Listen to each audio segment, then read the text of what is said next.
Last Saturday, someone fired into a crowd gathered at Wayside Park, killing a local mom. Earlier this week, the Wendale Davis Foundation held a prayer vigil with the victim's family where they called for people to come forward with information.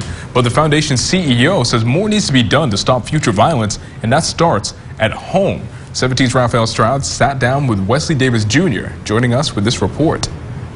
Today marks 1 week since 32-year-old Shaniva Riley was gunned down at Wayside Park in South Bakersfield. That was my best friend. You understand? She did everything together. On Wednesday, family members described Riley as a supportive, funny, and caring mother devoted to her 4 children. They gathered for a prayer vigil on the exact spot where she died. Nobody knows the pain until it happens to you. Nobody knows. Nobody knows. I close my eyes. Oh, it's my sister.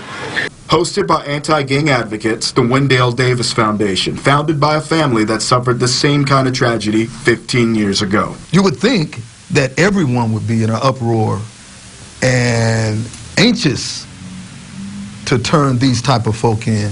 But Wesley Davis Jr. says the fact that so many of these killers aren't caught is a sign that something has to change in black neighborhoods. Davis believes the problem is there are too many bad influences, especially in media, reinforced by the real-life people the entertainers pretend to be. Get your weapon, shoot this, kill that. If that's, I'm waking up, going to sleep on this. I become that. But Davis says families are overwhelmed and they need more support.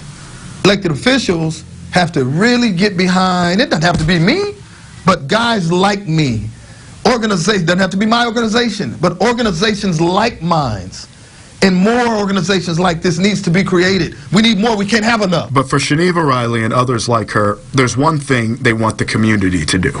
Make every black folk in Bakersfield, California, from every side, uncomfortable until they turn the cowards in.